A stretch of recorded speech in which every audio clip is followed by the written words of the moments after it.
I wouldn't be where I am today if I hadn't have made those, mistakes. First 2 years, I wouldn't change it for anything. It took a lot longer for us to get to market because I was trying to learn as I went. I had to make those mistakes. Going through all those pitfalls and speed bumps along the way got us to market in a way that, the product was amazing.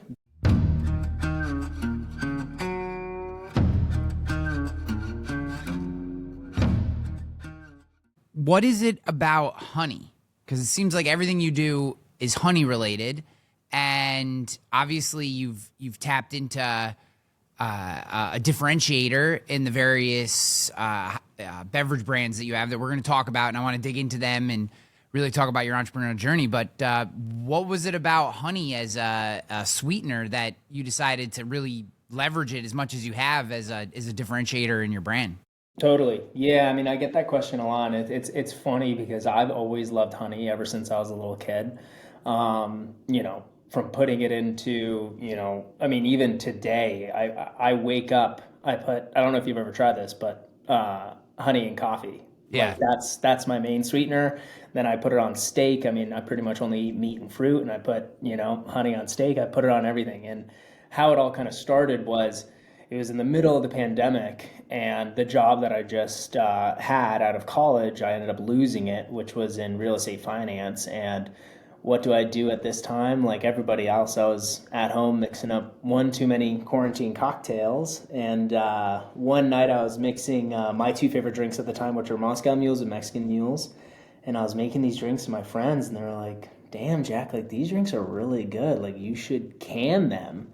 And little did I know, I didn't know anything about business. I knew nothing about, starting a company or anything like that. And, naive me was like, well, why not take a stab at this? So we're all thinking about different names for this new brand that I was going to create. And I was like, well, what about the name Mint Bee? And they all go, dude, that is the stupidest name I've ever heard of. But why Mint B? And I was like, well, because there's mint and a Moscow Mule, and B because Moscow Mules and Mexican Mules are sweetened with honey. And they're like, what are you talking about, dude? So little did I know I was making these drinks wrong. But because I have that honey addiction, I was just happening to sweeten my Moscow Mules and Mexican Mules with honey, not even knowing that that wasn't even an ingredient. And then to your question, that's kind of when the light bulb went off my head, and I was like, well, what if I took a different approach to this whole industry, and instead of sweetening these drinks with, synthetic sugars like aspartame, sucralose, etc., even like I don't like the taste of stevia, and I know a lot of people also don't like that taste. I was like, well, what if I sweeten it with the world's first natural sweetener, which is honey, and it tastes amazing. So that's how I started Spirited Hive, and also, ended up sweetening the brand with honey, and then also my other brand, Strive Soda, sweeten that brand with honey as well. And Spirited Hive was first, correct? That was first, yeah. So that was my first, you know, point at creating a brand. I started with that brand and built that up, and that started in 2020. Got that to market in May of 2022. So it took about 2 years to get it on the shelf. Built that brand as a Tennessee, so a Nashville-based brand. One thing that's always been a pillar in my life is health and fitness. And I always wanted to create a better for you beverage within the soda category because as I was building this brand, I saw the same thing happening in multiple other beverage spaces, like a lot of like better for you, which was all about calories and low sugar or no sugar. And for me, I was like, well, that doesn't mean it's better for you. Just because it has 0 calories and 0 sugar doesn't mean it's good for you. It means you're, ingesting different ingredients and synthetic ingredients, which I don't want to have in my body. So that's why I started Strive Soda, which was a better for you soda that was using honey as a sweetener and also aiding in hydration as well, because we walk around dehydrated every single day without even knowing it. So why not have a great tasting soda that also hydrates you throughout the day? So talk to me about those first 2 years because that seems like you got to have a lot of faith building a brand for 2 years before you actually put it out into market and actually make, try to make any money on it. So what were those first 2 years like in getting this thing off the ground? It was a lot of At the time, I thought it was a lot of failure, because I was like, throwing all this spaghetti at the wall, nothing was sticking. I was trying to figure it out. I knew nothing about the beverage alcohol industry. I knew nothing about starting a brand. I knew nothing about being a founder, knew nothing about being a leader, all these different things. And it took a lot of time to get the product to where I wanted it to be, because I didn't want to just release a product that had okay branding, had an okay product, like tasting product. I wanted everything to be perfect, and it took a really long time to get there. But all these failures, which now I've framed my mind a little bit different to look at these failures as lessons, because all those lessons that happened over those first 2 years, I wouldn't be where I am today if I hadn't have made those, mistakes, or if I hadn't have learned those lessons. So first 2 years, I wouldn't change it for anything. I think it took a lot longer for us to get to market because I was trying to learn as I went, and I had to make those mistakes and I had to learn those lessons. So it took 2 years to get there, where a lot of other founders who have been in this spot before may have been able to get a product to market in 6 months or a year. And realistically, it was more like 2.5 years to get there. But again, going through all those pitfalls and speed bumps along the way got us to market in a way that, the product was amazing, but also too, I learned so much along the way, which I would have made those mistakes, at some point, but I'm glad it happened early on rather than obviously now. Now, when you got to Strive Soda, were you able to take those lessons learned building Spirited Hive and get out to market faster? 100%. Yeah, we turned that brand around a lot quicker. And still, we're still tweaking the product to this day. I mean, we released with one, one point of branding about a couple of months ago. We're already tweaking it to something, and we're probably going to tweak it again. And it's just always changing. But we got that to market much faster because I knew the blueprint, or at least I created that blueprint that I was like, okay, cool. Like, let's do exactly what we did, subtracting all these pitfalls that I had to get this product to market a lot quicker. Whereas before, the blueprint was nothing. I was like, I have no idea what I'm doing. I'm just trying to figure it out as I go. What was one of the big obstacles in with Spirited Hive that you were able to step around with Strive? I think the biggest thing was, that's a good question. I think the biggest pitfall for me was figuring out the steps that were involved from having an idea to creating an idea in your kitchen, or creating a product in your kitchen, then producing that on a large scale and getting that to market to then get that on the shelf. I think for me, I saw that as one big hurdle, not all like small little hurdles. And that's kind of what I broke down in my brain was that's not one big hurdle. We had to break that into multiple steps, conquer each one of those steps to then get the end goal of getting it on the shelf.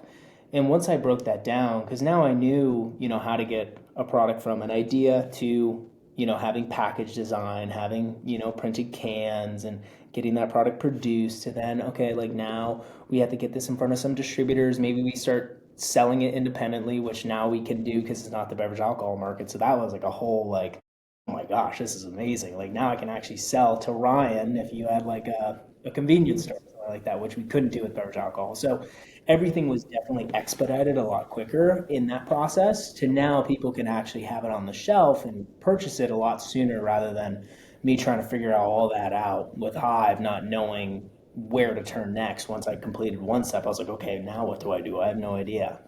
Yeah, so that definitely helped. that makes a lot of sense. So, I think one of the areas of entrepreneurship that I have not spent a lot of time is retail product creation. So versus say a tech startup or a professional services startup, et cetera, what are some of the unique characteristics of creating a retail product that you think like most founders or entrepreneurs in that space, like when I think about this, I'm like, I've had a million ideas for something you make in your, like you say, you make something in your kitchen, you come up, it tastes good. People tell you, people say that crap all the time, right? But you heard that and you turned it into something that we can now buy on shelves at stores. Yeah.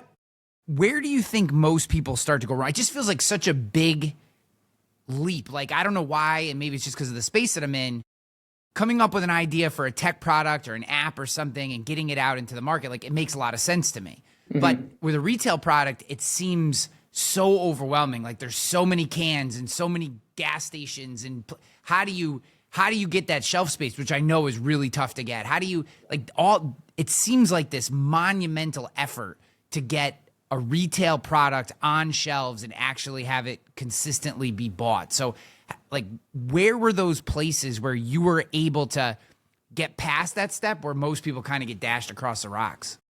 Yeah, I mean, the two biggest things in this industry is distribution and marketing.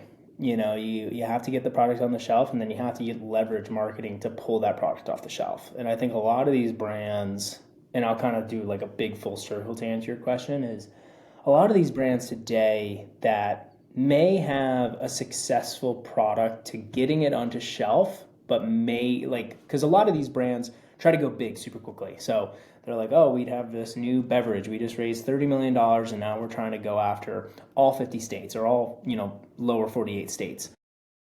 That's great. And they may put up some really good revenue numbers for the first maybe 18 months. But the big thing is just getting product onto shelf doesn't mean anything when things actually come in and like, oh wow, that brand's actually doing well, is when they start to get repeat orders and their velocities are going up. And velocities, I mean purchasing points of purchase per store. So like if your velocities are, 2, 3, 4 cases per store, okay, now you're doing well. But if you just try to cast a really wide net and try to leverage your points of distribution without leveraging your velocity, then your company's going to implode in a matter of no time. And we just kind of saw that over the past couple of years.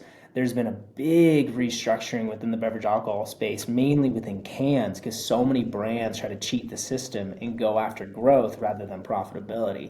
So we're taking a different approach at that. Hence why we've been around for 5 years, is because we're taking a slow approach where we're trying to grow market over market independently rather than cast a really wide net and go after multiple different states at one point in time. Realistically, we're such a small company that we couldn't do that.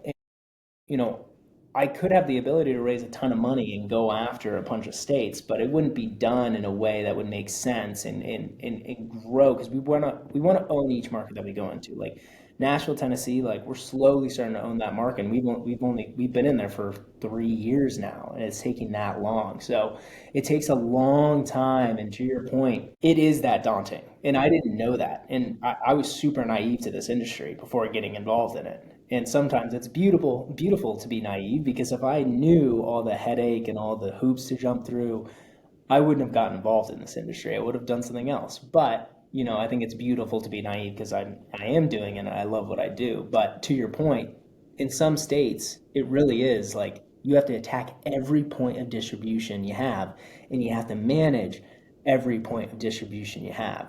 So it's a huge task, and it's a huge undertaking to be able to grow a product that actually is like a viable product over time. So that's those two things have to work hand in hand: distribution, getting product on shelf, and then marketing, being able to have good marketing techniques and campaigns, etc., to get that product pulled off the shelf. Because then people are going to come back for more. I mean, that's the biggest thing, is like if your product tastes good enough, if you get them to buy it the first time from a campaign or great shelf placement or whatever that is, they'll keep coming back. But the thing you have to worry about is the other products that are coming to market, because it's a fickle industry. Some people will be like, "Oh yeah, I love that Hive product, but did you see Surfside just came out and they have a new thing? Let's go try that." And then it's always Yeah. working against you.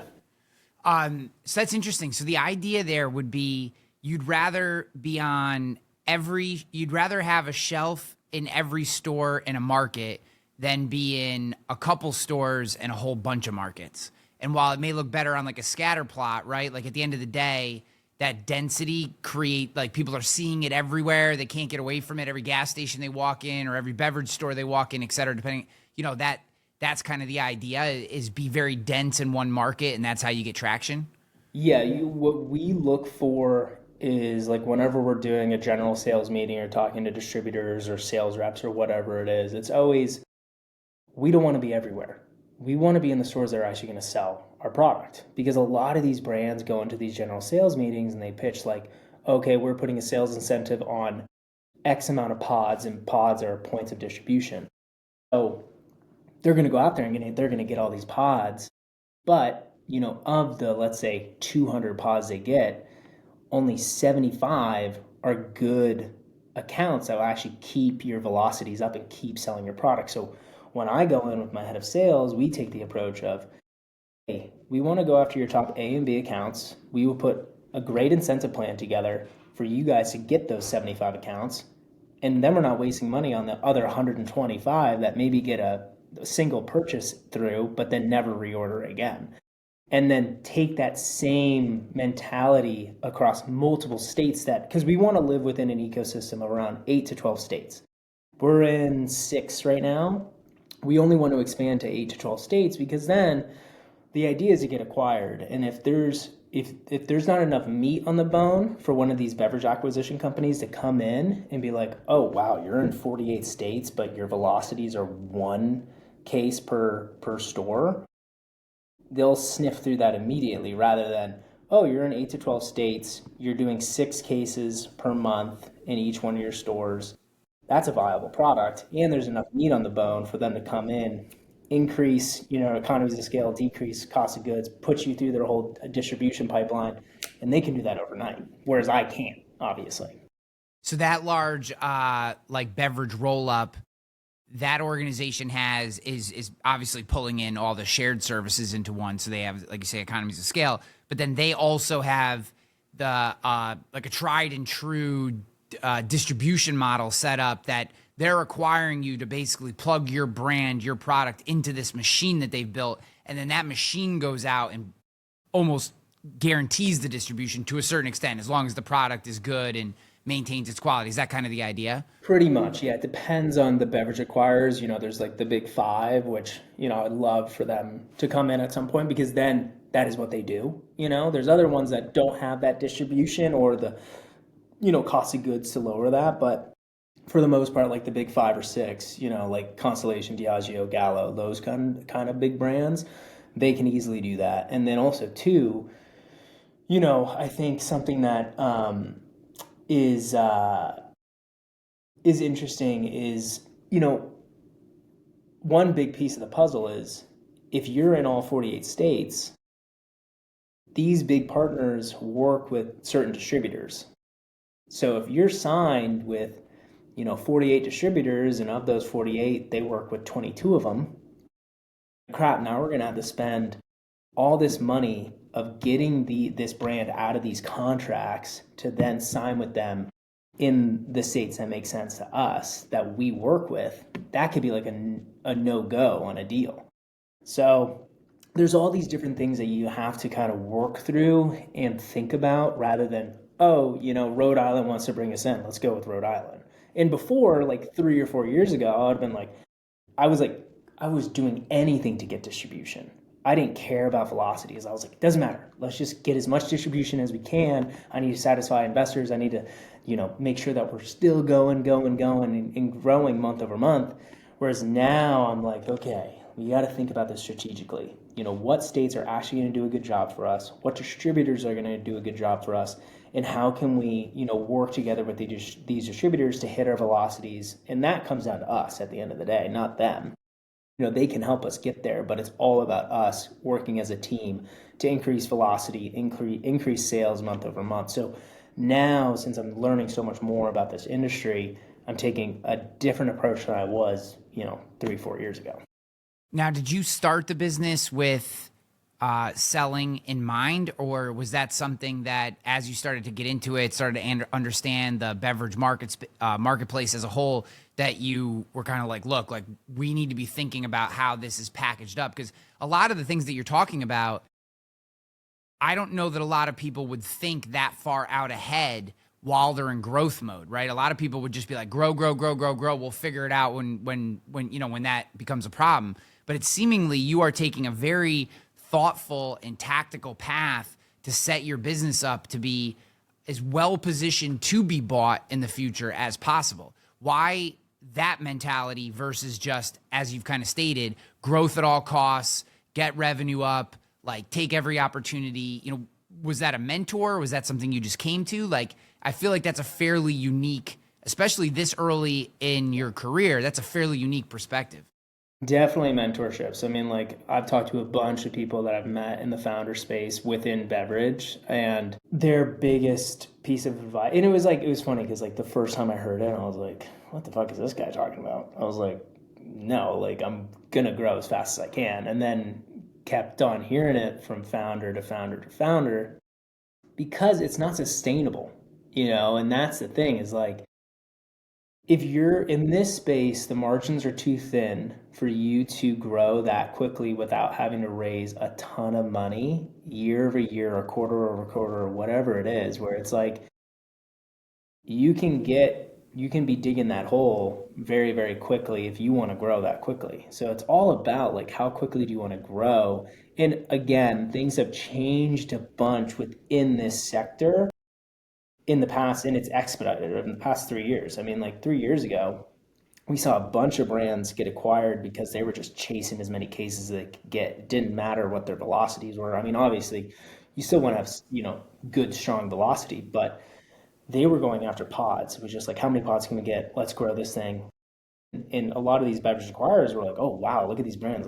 Let's eat as many of these up as we can. In the beginning, I was like, let's chase growth. Let's go after growth as fast as we can. But the industry slowly started to change because it was like, this isn't going to be like that. It's almost like the craft beer boom, back 15, 20 years ago. It's the same exact thing. Whereas like a lot of brands got ate up pretty quickly. And then it was like, okay, wait, hold on. Now we need to see the viability of this, not only these brands, but the industry in general, the ready to drink canned cocktail industry. Because like you look at soda, the soda space is completely different than what I'm talking about with Hive. Like Hive is specifically beverage alcohol, and it's changed. And in those changes, that's when I've changed my, strategy. Is let's grow slow, let's grow smart, let's go a mile deep and an inch wide rather than the opposite. And let's see what happens. Let's keep going after these velocities and putting these small little, like almost like goals in place with like, hey, let's try to hit this velocity in this state. Let's try to hit this velocity in this state. Let's try to get this campaign off the ground. Let's keep doing this with the end goal of year over year trying to get a certain case goal. Because case goals still matter to us, but it's like, how did you get there? Because, and sorry if I'm spitting so much like kind of beverage knowledge, No, this is great. Thank you. but like there's two ways to get to end revenue or end case goals. You have your points of distribution and your velocity.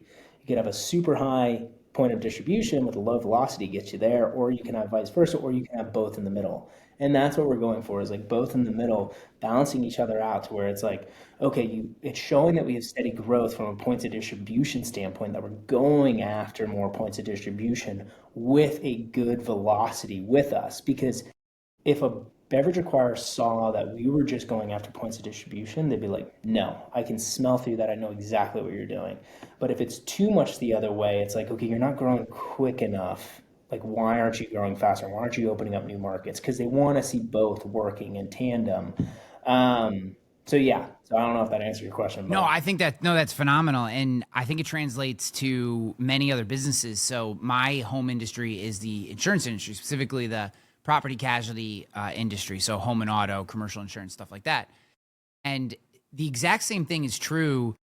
We're in it's slowing down a little, but 2020 to 2022 was a huge M&A cycle for insurance agencies, very very similar to what you're saying, right? There's these large roll-up organizations, and they're constantly looking for either new brands or new models to roll into this shared service model, et cetera. Exactly what you're talking about. And it's similar but different, right? There's a way to grow an insurance business, an insurance agency that is very attractive to roll-ups. And then there's another way of growing, which would be kind of similar to your focus on point of distribution, where you have a bunch of scattered different policy types, different carriers that you've written with, like accounts that maybe only have one policy, et cetera, that show maybe, yeah, you're growing, maybe your top line number looks good, but managing this book of business on the back end is so much work and has so much a cost that you have a lower EBITDA, or your margins are lower, and now you're less attractive. So what I love about what you're explaining in detail, and details are great, man. Don't hesitate to go as deep as you want, is that the lesson here that I'm taking from what you're describing is you can be an early stage entrepreneur, right? Inside of 5 years would still, I think, be considered early stage, especially since you just launched 3 years ago with Spirited Hive, was you can be early stage and be thinking about packaging and how you grow to be attractive to potential buyers at the same time. It doesn't have to be this chaotic, hell bent on growth, nothing else matters. We'll figure all that problem out. Like that's one way to go, but it also seems like you may be exchanging early stage growth and maybe vanity metrics for some ticking time bombs in your business down the road. Is that kind of what I'm hearing from you? Totally. I mean, because for us, like we have to stretch every single dollar we can, because like again, like we're still growing, which is amazing, and we're growing in the right direction, which is great. However, we're still a small brand and I don't want to do any serious raises. I mean, if it makes sense in a couple of years where it's like, okay, like now to get that next step, we're really going to have to bring on like a Series A and really go after it, then, we'll do it, whatever it takes. But we're trying to stretch every single dollar. So we're trying to be as smart as we can on what we can do from not only, altering current business on, hey, producing, what should we do? Should we continue to produce with this co-packer? Should we go somewhere else that, allows us to, free up some more cash, do smaller production runs and, or, do we increase our minimum order quantities with our distributors? Like all of that is thought through. Whereas before I was just like, I don't know, whatever's the industry standard. And I think it's okay to go against industry standards as long as it works for your brand on what you're trying to achieve. And yeah, I mean it's awesome. And now like we're trying to leverage marketing as much as we can now. And that was the biggest thing that took us only up until like 6 months to a year ago to really figure out was like so much of this industry and a lot of these brands think that once they bring a distributor and once the cases get on the shelf, their job's done. Now it's up to the distributor to sell it through. It's like, no, you have to put all these campaigns out there. You have to get those 3 points where someone sees it 3 times for them to buy. And that is the hardest part by far. I mean, like, if people think that distribution's hard, yeah, distribution's hard, but getting people to buy your product is very, very hard because there's so many products out there. Like, you go to a beverage, if you go to Total Wine, you look at the shelf, you'll be like inundated with all these different brands. Like, what do you choose? You choose the ones that you know. You go to High Noon because you've seen that. You go to Sun Cruiser because you've seen it. Spirited Hive, oh, I've never heard of that. Why would I buy that? So that's why we always have to be like in front of the consumer from, paid ads to like marketing incentives, like campaigns on the shelf, like enter in to win a trip to Nashville or whatever that is, or events, activations, getting people to try it. So that's somewhere where we've kind of shifted our budgets more towards marketing on helping us go through more product quicker and increase our velocities from a retail standpoint. And my head of sales, you talked about mentors. I brought on my head of sales about a year and a half ago, and he's changed everything because he's taught me so much on not only sales but marketing as well, on how to leverage campaigns to not only get good shelf placement but also to deplete product off the shelf. Like, you can kill two birds with one stone. So it's been awesome. I mean, like that's the biggest thing for me, with building this brand, not knowing anything about it on the way or starting it is, what can you learn from other people and who can you bring on that you put in the seats that really know what they're doing and can help you get to your end goal. So how do you do that? Because I'm thinking about the liquor store that I go to. So again, we'll talk Spirited Hive before we talk Strive, right? And this is relatively new, last 3 to 5 years, but this canned cocktail boom has been, like you said, similar to the craft beer boom. Now there's two entire, they got to be 24-foot sections inside this place that are just nothing but 4 and 12 packs of canned cocktails. So as you think about Spirited Hive and how you separate, like, how do you start to craft that message? Like, why would I go with a Spirited Hive versus a Surfside versus a High Noon versus a Lucky One that Dave Portnoy just came out with, right? Like if you're sitting next to those brands, like, what are the things that you're actually doing as a D2C brand to stand out? Like, what is the marketing? How does the messaging work? How does the placement work on the shelves? Like, is it slipping the guy a fin on the side when he's stacking the shelves, or like, how does all that actually work? Totally. Yeah. I mean, it was interesting because, and it's funny to think back on this, but when I first started this brand, I wanted to be the better, quote unquote, better for you canned cocktail that's 100% sweetened with organic wildflower honey. So that was our hook. every single time was, we're the better for you cane cocktail, 100% sweetened with honey. And it's stuck with us ever since. Cause like we're more of like, obviously our flavors are amazing and they're unique, but our big selling point is that we're utilizing a different sweetener to sweeten your product, to sweeten our product that isn't synthetic, doesn't leave an aftertaste, and is a better for you product rather than all these other ones that, like I just listed. And when I first went into my first multiple distributor meetings, even to this day, I get called out for it. They're like, better for you. How is this brand better for you? Like, your calories aren't super low. And although our calories are relatively low, I mean, we're 7% ABV or around 160 calories. So nothing crazy because we're especially at 7% ABV. And I was like, well, what's your definition of better for you? And he was like, well, like I want to see zero sugars, I want to see really low calories. And I was like, okay, cool. That's great. I mean, we're going from the standpoint of better for you ingredients rather than calories. And it was like this for the first year. And no one was really claiming better for you in that space because a lot of the people that drink alcohol don't care. But there is a segment of the market that's more of a white space of people who love health and fitness, just like myself and probably like you. Like, I don't know if you drink, but like for me, I love health and fitness. But like Thursday night, I'll probably have a drink tonight with my family, or I have a hive tonight, or have a couple of hives over the weekend. And to me, it's all about balance and embracing the balance in your everyday life. So it took a long time for that to happen. And we've gotten a lot of press around that, which is great. I mean, some of it was kind of negative in the beginning, but now it's turned to more positive. And now you look at the space, everyone is claiming better for you. Even products that have the worst ingredients ever are claiming better for you. And it's like on every packaging across most of the RTD category. So that was our big call out. But our main call out is that we're 100% sweetened with honey. And from shelf placements, like where we can kind of tie people in is one, they like to see that.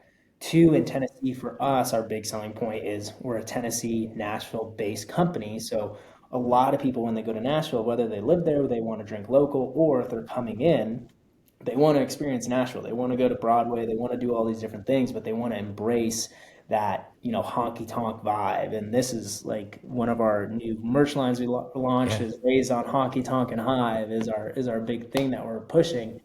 So they want to drink local, and it's like always figuring out like, okay, what is like a cool campaign that we could do that can be at retail level, like eye level, that someone sees that have never seen this product before. That's like, I want to buy this. And one of the things that we did up in Michigan was we're in a bunch of Myers up there, which is kind of like the major grocery store chain up there. And one thing we did was the Raise on Honky Tonk and Hive campaign, which is win a trip to Nashville. So you entice the people to come in to see that, scan, to enter, and to win, and then, oh, I'm gonna give this a try. Let's see what this tastes like. And we really pride ourselves on that our product's so good that they're going to come back for a second time, but you still have to stay in front of them because it's not so much that your product isn't good enough. It's what other campaigns are these other brands running that will take their attention off of Hive onto a new brand. So you always have to stay in front of them. And I think to your point earlier, like it's so daunting, this space is, you're totally right. And I didn't know any of this. It's like, always staying in front of the consumers 24/7, and it's so hard because you can lose an account like that if you take your eye off the ball. So, and there's so many different ways to get into that, from marketing to, distribution, all those things. But, you have, it's like a dual pronged approach, distribution and marketing, to be able to stay on top of that. Yeah, the placement piece to me is so interesting because there's another liquor store that I go to sometimes that's like a little more convenient, but it's very small. And all of their products that would be in your category, like they have one cooler, the kind of very standard national brands like a Surfside or a High Noon are in there. And then every other brand is like stuffed in the bottom of the cooler or is warm on the side of the cooler just sitting there. And I'm like, man, if you walk in and you're just looking for a 4-pack and you don't want beer, but you want something canned, maybe you just like the way you feel better the next day if you have a vodka or a tequila or whatever instead of a beer, like you're just going to take the cool 4-pack that's sitting inside the fridge, even if it's not, exactly what you came in for. So and again, I apologize if these are too nerdy, but I'm just interested. I'm so interested in the business because I don't know that much about it. Like, you get the distribution point, right? So like the distributor, I'm assuming, says, hey, and tell me where I'm wrong in here, says I have 20 locations, this is the average volume, whatever metrics they give you, right? So you go to that distributor and you say, hey, we're willing to do this deal. We want to be in Michigan. How then, like, does it cost you money? Is it the quality of the product? Like, if you start hitting a certain amount of volume, do you then not have to pay for the placement? Like, how do you actually get that distributor to make sure that your product is like, right? Like, it's like eye level, center cut is like where you want to be or something, right? Or like, how do you make sure that your product actually gets seen by the people when they walk in the store? So the super interesting thing about beverage alcohol industry is like what you described of like trying to pay to get on the shelf is completely illegal. You can't do that. So that goes against tight house laws. And there's like these laws are back from prohibition. So like it's super archaic. This industry is super archaic. Whereas like Stripe Soda, literally I was just, because that's a San Diego based brand, I was in a store and he was like, I like this brand. It tastes good, but what's in it for me? What are you going to do for me? And I was like, well, we want this shelf placement. If I buy out this other product, can we get it on the shelf? And he's like, yeah, there's 2 cans left. And I'm like, okay, cool. Let's buy those 2 cans and we'll put it on the shelf. And then, there's always something in it on that end. And there's obviously gray area, obviously, in the beverage alcohol industry. And we always try to stay away from that because, we really, we truly leverage and we truly believe that our product is good enough to be able to withstand and go against these big guys. And it is. But the interesting thing is, to answer your question on like how you get it on the shelf, when we go into these distributor meetings and we pitch to these distributors on general sales meetings on like, we have a new product releasing in the spring, so we're getting our annual operating plan all ready to go to start pitching to all these distributors. And like the big thing is like we come up with these campaigns, it's Hive o'clock, it's Hive o'clock all summer long. Like we want to do a giveaway, or we want to have a big shelf display that calls out all these different things that makes it so much better, and it's an enter to win or whatever it is. That allows us to get the distributor to go out because we put an incentive behind it. So like, Ryan, you're a distributor rep. Like if you go get 10 of those displays, we'll pay you $100 for each display. So that gives you kind of like you're free to go hunt and get as many as you want. That will get us onto those campaigns. Well, one, it'll be attractive to distributors because they're like, oh, wow, like this is awesome. Like they've got their stuff together. 2, it gets the sales rep out there into the market to go start getting that onto the shelf. And however they do that, that's up to them, with their relationships that they have with these liquor stores and chains and all those kind of things. And then 3, what that does for us isn't even the campaign.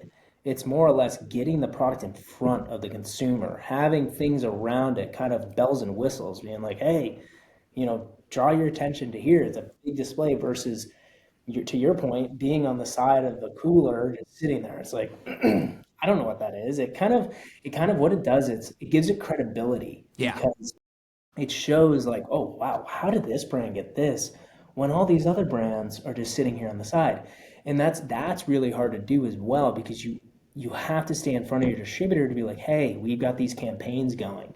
And that's what my head of sales and my head of marketing have taught me over the years and over the past couple of months is like, we always have to have a campaign in place because if you don't have something in place, then that shelf placement is going to go to a different campaign from a different company that's going to steal your spot. So you always have to be staying in front of it because that will help with your velocities too, always having a big shelf placement. And the biggest thing for us is like, if you're not cold, you're not sold. So, and it's specific in this industry within, beer and canned cocktails. You always have to be cold because no one wants to go in to go buy a warm 4-pack because usually they're buying that for later that day. Or to crack one when they get home, yeah. Or in the car, depending on where you are located. Depending on where you are, you never know. Yeah. Not that I'm advocating for that, friends. Yeah. So can you sell, and I just don't know the laws here, could you sell like if I wanted to go on your website, could I buy 4 packs and have you mail them to me? Is that legal?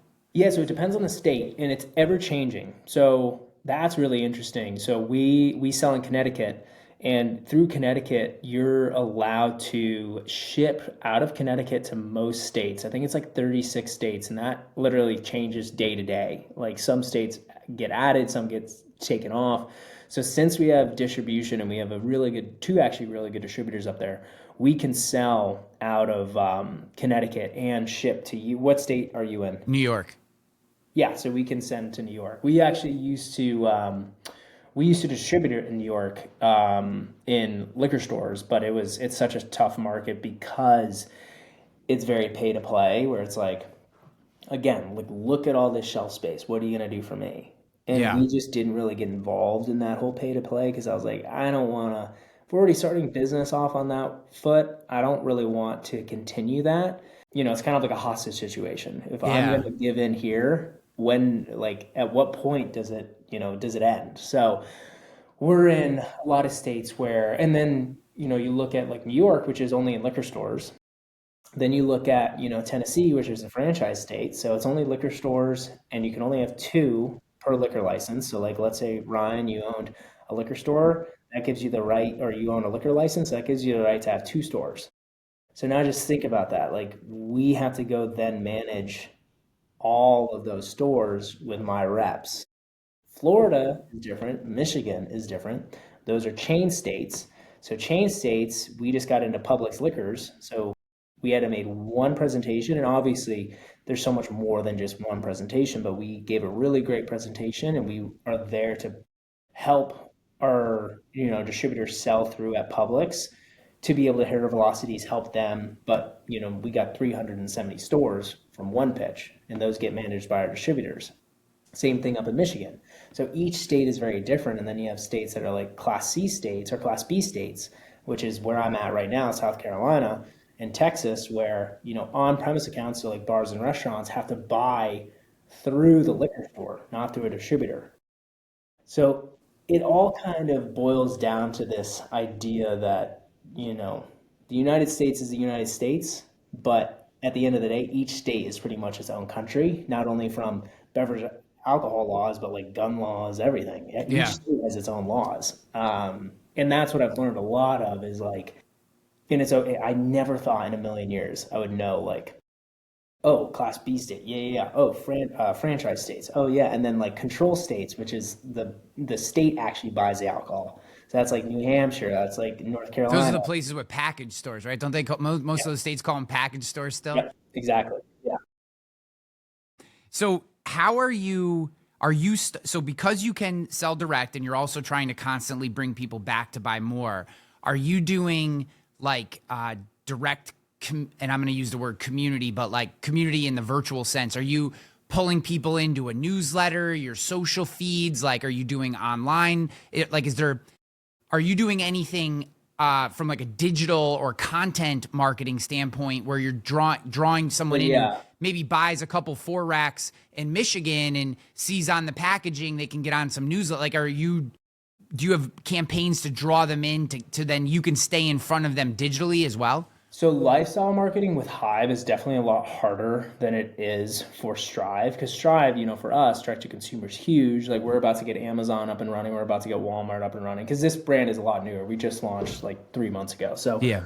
we're starting to grow our direct to consumer not only through our website, but also through Amazon, also through Walmart. And then, we're still going after retail in San Diego because it's a San Diego based brand. And we're trying to just take that same approach, like grow small, but still go after chains.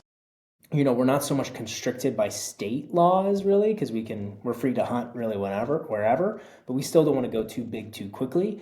So with that brand, we're trying to build this community, not only through email, SMS, but we're trying to build this community around the product. So trying to do a lot of events, trying to, get people trying it, really get it out there, which is a breath of fresh air because I could go do a little pop-up tent on the side of the street here in Charleston and sample my product. If I did that with Hive, I'd be arrested immediately. Like, you can't do that. So there's things with this space that's much easier, but also harder, and that's a lot that I'm learning most recently is that it's not apples to apples, it's apples to oranges. The beverage alcohol industry has, much more constraints, but at the end of the day is very supplier focused to a certain extent, whereas the non-alc industry is much more like Wild West. But there's just a lot of complexities in it too that I'm slowly starting to learn as I go. Like, do I work with Kahee and Unify? Do I go DSD, like distributors? Like, how do I do that? And we're slow, and I'm getting all this knowledge as I go. And I'm still making, I'm still learning those lessons and making those failures as I go because it's new. It's something that's different than the beverage alcohol industry, which is super exciting. So I'm very happy that I'm learning these as I go because we're still so small. Like we haven't even really got our feet underneath us yet on the Strive side. But trying to take as many lessons I've learned in Hive to bring that over to Strive, so I don't make those mistakes again on this brand.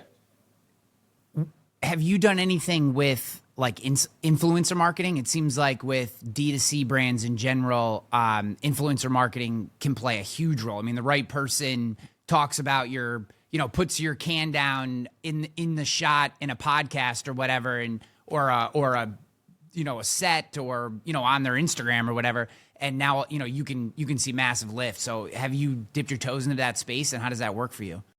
So with Strive, yes. So we're getting into that right now. We haven't done anything recently because I guess there's a couple of different things, a couple of different reasons why. We launched middle to end of August. So we've been in market September, October, for 2 months. Initially, when we launched, we weren't fully, realistically, we weren't fully sure how we were marketing the product because it's a new industry. We didn't know if we wanted to go full in on soda, if we wanted to go hydration, if we wanted to do a balance. And now we've realized that, we are soda. Like that's how people drink our product. And, hydration and honey are just additional benefits that come with having a great tasting soda. So now, since we know that, then we've been able to really fully update our website to really portray that, and now we're ready to bring people on because we didn't want to bring people on too early to where, they could be messaging something that we didn't want them to message and that we weren't even sure about. So now we have this kind of really good brand book that we're like, okay, like awesome. Like this is how people are drinking our product. This is how they like love to have it in their everyday life. Now let's have our influencers come on and start portraying that message, use that UGC whitelisting, all of that stuff, get it out there. So that's something that we're going to be start doing in the next couple of months. On the Hive side, we had a kick-ass influencer program that I ran for a little while, brought someone in to run it, and it was doing really, really well for a while. The thing that we didn't really realize is people don't really buy ready to drink cocktails online. It's something that is just like, and it was just kind of, we didn't know until we actually tried it. And it was really fun building that program. We had some amazing influencers on there who really loved the product and just really believed in it and believed in our mission and this whole idea of like, who's your hive, who's your community, who are the people that you love to be around is your hive. And it could be your close friends, your new friends, your old friends, work friends, really whatever, bringing this sense of community together and creating that hive. And that's what we really try to portray online through social, etc. And we did an amazing job doing it. But at the end of the day, we're in the business of making money. And from a direct to consumer perspective, it just wasn't coming through. Like we were still doing great month over month from our sales perspective, but like how much we were paying all these influencers versus how much we were making from this play from direct to consumer, it wasn't working. And the problem with that is too, is, and to your point, with most of all these other industries, whatever marketing tactic you use, you pretty much have something that you can look at from a statistics standpoint and be like, okay, we launched this marketing campaign and we received, $100,000 in revenue from that marketing campaign.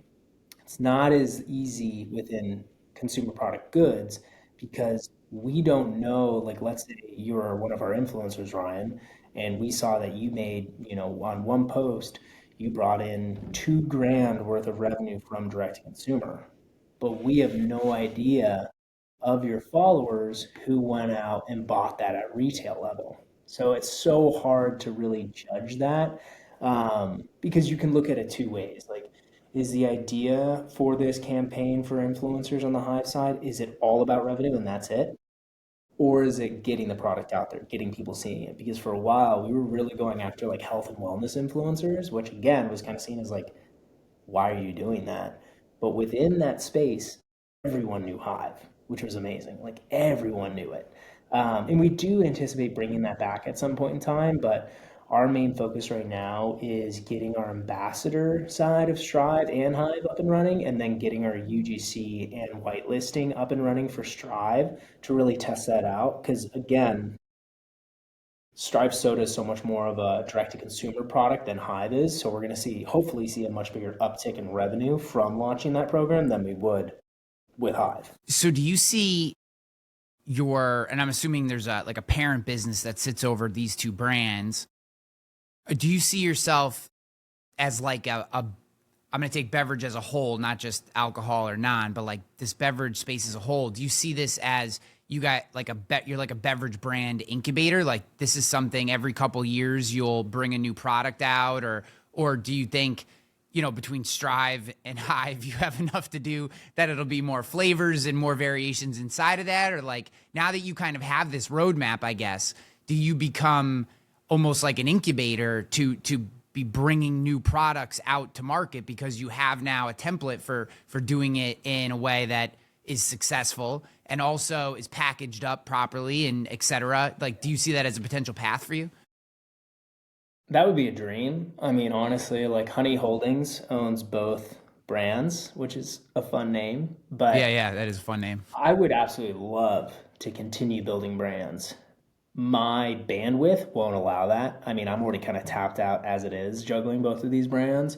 I think once it gets like Hive is, either acquired or is at a point where, there's a new CEO running it or whatever it is at some point, like my whole idea is to keep innovating and building brands. I think the reason I would have never built Strive if I didn't see that gap in the market where I was like, this is what I really like. I really want to create a better for you product. Is it a soda? Is it a hydration beverage? That's only sweetened with honey because no one's done that. And I was like, do I do it? Do I not? And I was like, screw it. There's no time like the present. If I'm in over my head, I'm in over my head. But to do that a third time, I just wouldn't be able to do that. I think one thing to your point, which we're already innovating, like I've got a innovation call next week with my team on what are the new products we're releasing. Like I said, we have a really exciting product that we're actually releasing with Hive in the spring, which I'm super pumped about, which is very new. Do you know when this episode will be released? A couple weeks. A couple weeks.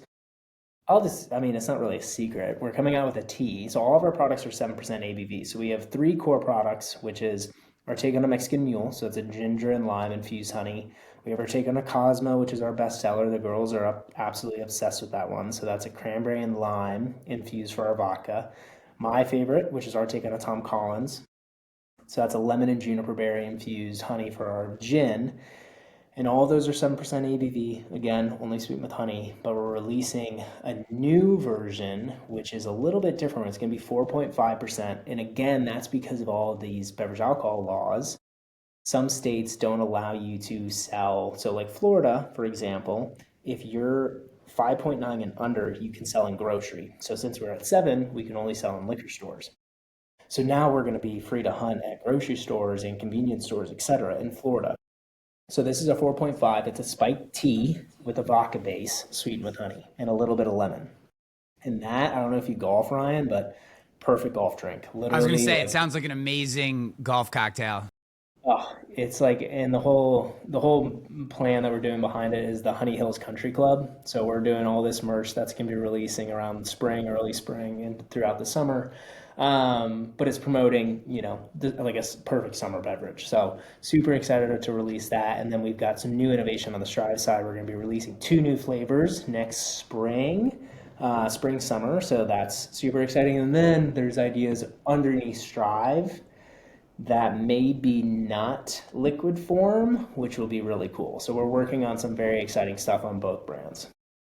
That's awesome. Now, one last question for you. You've kind of taken the lead on as you've mentioned a couple times, better for you, and ultimate. I think even probably the bigger differentiator versus that language is the honey. Sweetening with 100% honey. Sweetener, Have yeah. you seen and/or how do you handle mimicry? Right. I mean, I'm assuming someone has seen, hey, these guys are seemingly differentiating and doing pretty well with this honey only sweetening. Have you seen people start coming out to the market with similar, a similar formula, a similar branding, or trying to be the honey sweetener play as well? Or do you guys still kind of own that space? And when people do start mimicking you, how do you keep yourself separated?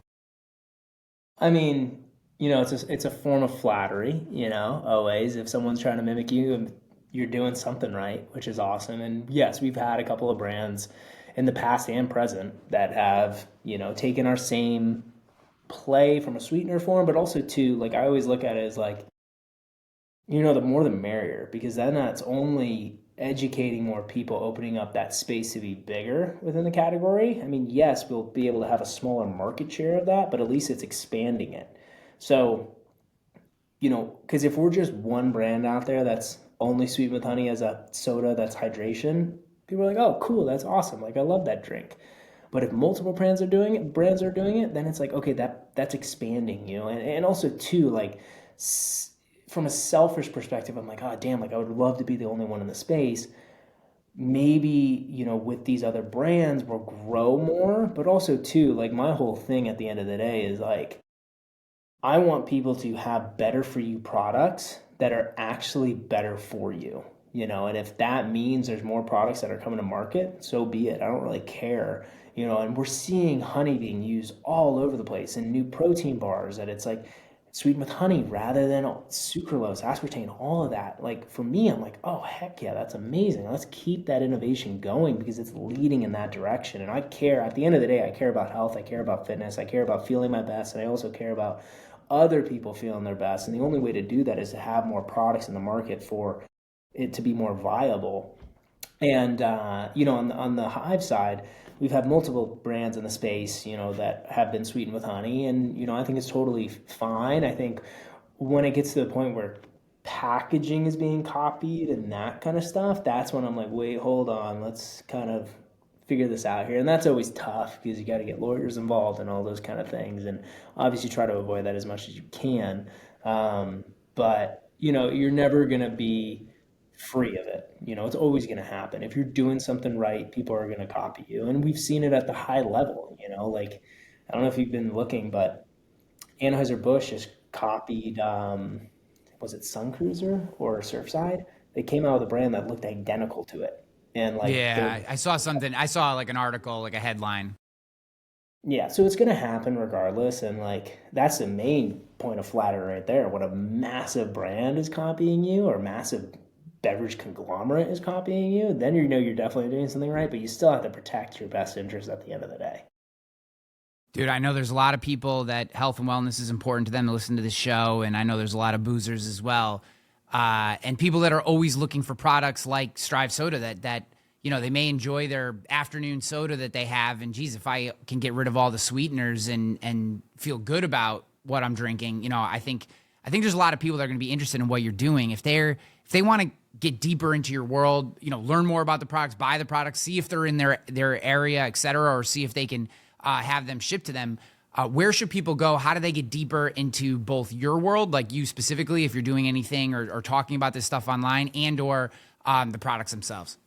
Totally, yeah. So if you're interested in Spirited Hive, just at Spirited Hive on Instagram and spiritedhive.com. We ship to around 37 different states, 37, 36. So go on there. And then if you are in Michigan, Florida, Georgia, Tennessee, Texas, and Connecticut, we sell in liquor stores and all those states. And then on Strive, we're just getting kicked off. But if you guys live in San Diego, we sell in most of the convenience stores and kind of grocery stores in that area. And then you can also buy us at strivesoda.com. And then if you want to get in touch with me, I'm, on social media a good amount. So if you want to shoot me a DM on any questions you have or founder questions or anything, it's at Jack Espy, ESPY. Dude, appreciate the hell out of you. I really enjoyed the depth. I could have gone another hour with you here. I really love the depth that we got into in the business. I appreciate you taking the time and kind of nerding out, because I think even if someone's not in the same business as you, I think a lot of the problems that you're approaching and how you're thinking about them, you're doing in the right way. And so much of getting better at what we do it individually is learning from other spaces that aren't our own. So I love these episodes, especially when we go deep like this, and appreciate the hell out of you and your journey, man. Thanks so much. Awesome. Well, Ryan, I really appreciate you having me on. It was a great conversation, and I love getting deep too. I mean, I love educating people on an industry that I knew nothing about only so long ago, and it's just getting, other people to know it. I mean, it's business advice, even if it's not, like you said, even if it's not in your industry. It's business advice at the end of the day, or what you've learned, what lessons you've learned along the way. So I really appreciate you having me on, and I've had a Yeah, no, I love it, man. And, I think the other thing from your story that I think is really admirable is that, like you said, 5 years ago, you didn't know a single thing about this space. And I think so many people have ideas, things they want to do, an entrepreneurial spirit inside them of something they may want to build. And we don't realize that while 5 years at the start feels like a long time, but 5 years in looking back to you probably feels like yesterday, to a certain extent. So it's not as long a time to kind of bring your dreams and turn them into something tangible that you're actually making money at and doing every day. And I think it's a wonderful story. So thank you so much, bud. Of course. Yeah, Ryan, I'll leave you with this. I think one thing about like a piece of advice, if I could give any potential entrepreneur, this is mainly for people who like are scared to take that first step. I think I don't always want to look at my story, but my story is different to your point. Like I knew nothing about beverage alcohol industry. I knew nothing. My whole background was real estate finance, real estate development to go work for someone else. So I had never had a job. I knew nothing about business. And I took that step. It doesn't matter if it's a well calculated step or if it's a super messy step and you have no idea what you're doing. The biggest thing, and I know it sounds so cliche, is just taking that step but going full in. And like it will be super scary, but you'll learn it if it means a lot to you, you'll learn everything you need to know about that industry and you'll become a pro at it in no time. But you just have to take that first step, to do it. I love it, bro. I love it. Nothing but success to you. Appreciate the hell out of you. Awesome. Well, thank you so much, Ryan.